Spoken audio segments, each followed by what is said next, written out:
Gulf മേഖലയിലേക്കൊക്കെ പോകുമ്പോൾ അവിടങ്ങളിൽ എന്ത് സംഭവിക്കുന്നു, ഏറ്റവും പ്രധാനപ്പെട്ട അപ്ഡേറ്റുകൾ എന്താണെന്നുള്ളത് കൂടെ പരിശോധിക്കേണ്ടതുണ്ട്. ഇറാനുമേൽ ആക്രമണം കടുപ്പിച്ച് അമേരിക്കയും ഇസ്രായേലും. ടെഹ്റാൻ ഉൾപ്പെടെ ഇറാൻ നഗരങ്ങളിൽ വ്യാപക ആക്രമണം തുടരുകയാണ്. ആക്രമണത്തിന്റെ പശ്ചാത്തലത്തിൽ ലബനനിൽ ലക്ഷത്തിനുമേൽ ആളുകൾ അഭയാർത്ഥികളായി. അതിനിടെ സൗദിയിലേക്ക് എത്തിയ 3 ക്രൂയിസ് മിസൈലുകൾ പ്രതിരോധിച്ചു. റിയാദ് അൽ ഖർജിലെ സൈനിക കേന്ദ്രം ലക്ഷ്യം വെച്ചാണ് മിസൈലുകൾ എത്തിയതെന്ന് പ്രതിരോധ മന്ത്രാലയം അറിയിച്ചു. MC നാസർ വിവരങ്ങൾ നൽകും. നാസർ, വലിയ തരത്തിലുള്ള ആക്രമണങ്ങൾ അത് അമേരിക്കയും ഇസ്രായേലും ഇറാനെതിരെ തുടരുന്നു എന്നുള്ള വിവരങ്ങളാണ്. ടെഹ്റാനിൽ വലിയ രീതിയിലുള്ള നാശനഷ്ടങ്ങൾ ഉണ്ടാക്കിക്കൊണ്ടുള്ള ആക്രമണം. അതേസമയം ഇറാന്റെ ഭാഗത്തു നിന്നുള്ള തിരിച്ചടി അത് ഗൾഫ് മേഖലയിലേക്ക് ഉണ്ടാകുന്നുണ്ട്. സൗദിയിലേക്കടക്കം മിസൈലുകൾ അയച്ചുള്ള ആക്രമണങ്ങൾ ഉണ്ടാകുന്നുണ്ട്. ഇന്നലെ രാത്രിയും ഇന്നിപ്പോൾ രാവിലെയുമായിട്ട് അത്തരം വലിയ ആക്രമണങ്ങളൊക്കെ റിപ്പോർട്ട് ചെയ്യുന്നുണ്ടോ നാസർ? താരതമ്യേന വളരെ കുറഞ്ഞ തോതിലുള്ള ആക്രമണങ്ങൾ മാത്രമാണ് പിന്നിട്ട് 24 മണിക്കൂറിലുണ്ടായി. മിക്ക രാജ്യങ്ങളും ഏറെക്കുറെ സമാധാനപരമായിട്ടുള്ളൊരു സാഹചര്യത്തിലൂടെയാണ് ഈ പിന്നിട്ട് 24 മണിക്കൂറായി കടന്നു പോകുന്നത്. ഇപ്പോൾ സൗദിയിലെ ഈ 3 ആക്രമണങ്ങൾ മാറ്റി നിർത്തിയാൽ അത് പൂർണ്ണമായിട്ടും പ്രതിരോധിക്കാൻ പ്രതിരോധ സേനയ്ക്ക് സാധിച്ചിട്ടുമുണ്ട്. മറ്റ് ഗൾഫ് രാജ്യങ്ങളിലൊന്നും കാര്യമായിട്ടുള്ള ഒരു ആക്രമണങ്ങൾ നടന്നതായിട്ടോ അതിനെ പ്രതിരോധിച്ചതായിട്ടോ ഉള്ള റിപ്പോർട്ടുകൾ ലഭ്യമായിട്ടില്ല. നേരത്തെ സൂചിപ്പിച്ചതുപോലെ ഖത്തർ എംബസിയുടെ പരിസരത്ത് നിന്ന് ആളുകളെ മാറ്റുന്നത് ഒരു മുൻകരുതൽ എന്ന നിലയ്ക്ക് മാത്രമാണ്. ഏതെങ്കിലും ഒരു ആക്രമണ സാധ്യത ഉണ്ടാകുമെന്ന ഒരു കണക്കുകൂട്ടലിന്റെ അടിസ്ഥാനത്തിൽ മാത്രമാണ്. ഇപ്പോൾ കുവൈത്തിൽ ഇന്നലെ രാത്രിയൊക്കെ ചില വാർത്താ ഏജൻസികൾ റിപ്പോർട്ട് വന്നിരുന്നു മുബാറക്ക് പോർട്ടിൽ ഒരു ആക്രമണ സംഭവം ഉണ്ടായി എന്നൊക്കെ. പക്ഷേ അത് പൂർണ്ണമായിട്ടും കുവൈത്ത് അധികൃതർ നിഷേധിച്ചിരിക്കുകയാണ്.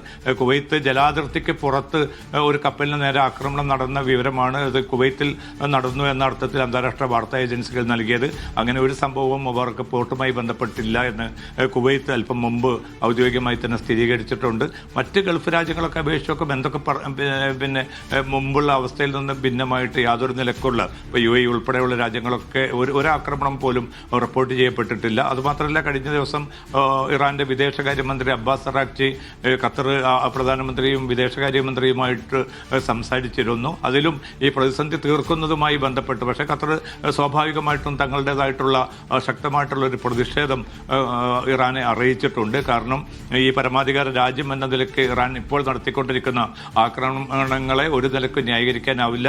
അപ്പം ഇറാൻ വിദേശകാര്യമന്ത്രി പറഞ്ഞത് ഇത് തങ്ങൾ നടത്തുന്ന അമേരിക്കൻ താല്പര്യങ്ങൾക്കും അമേരിക്കൻ കേന്ദ്രങ്ങൾക്കും എതിരെയാണെന്ന്. പക്ഷേ ആ വാദം ഖത്തർ നിരാകരിക്കുകയാണ്. കാരണം ഖത്തറിന്റെ എയർപോർട്ടിന് നേരെ, അതോടൊപ്പം തന്നെ ഊർജ്ജ കേന്ദ്രങ്ങൾക്ക് നേരെ, സിവിലിയൻ കേന്ദ്രങ്ങൾക്ക് നേരെ ഒക്കെ ആക്രമണം നടന്നിട്ടുണ്ട്. അതുകൊണ്ട് ആ പറയുന്നത് ഒരു നിലയ്ക്കും അംഗീകരിക്കാനാവില്ല എന്ന ഒരു കൃത്യമായിട്ടുള്ളൊരു മുന്നറിയിപ്പാണ് ഇറാന് ഖത്തർ നൽകിയിരിക്കുന്നത്. അതോടൊപ്പം തന്നെയാണ് ചൈനയിൽ നിന്നുള്ള ഒരു പ്രത്യേക സംഘത്തെ ഗൾഫ് മേഖലയിലേക്ക് അയക്കുമെന്ന് ചൈനീസ് വിദേശകാര്യമന്ത്രി ഇന്നലെ വ്യക്തമാക്കിയിട്ടുണ്ട്.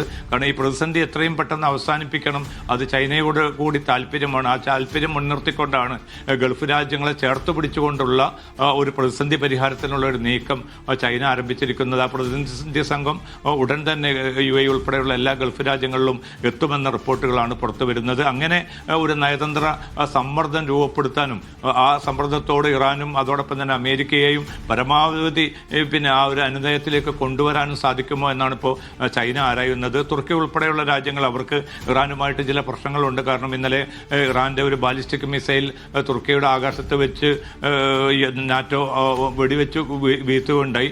ഇതിലുള്ളൊരു പ്രതിഷേധം സ്വാഭാവികമായിട്ടും തുർക്കി പ്രസിഡന്റ് ഉർദുഗാൻ ഇറാനെ അറിയിച്ചിട്ടുണ്ട്. അപ്പോൾ ആ പ്രതിസന്ധി നിലനിൽക്കുന്നുണ്ടെങ്കിലും ഈ സങ്കീർണമായിട്ടുള്ള ഈ ഒരു യുദ്ധം അവസാനിപ്പിക്കാൻ തുർക്കി അതിന്റെ ഭാഗത്തു നിന്നുള്ള നീക്കങ്ങൾ നടത്തുമെന്ന റിപ്പോർട്ടുകൾ കൂടിയാണ് ഏറ്റവും അവസാനം പുറത്തു വരുന്നത്.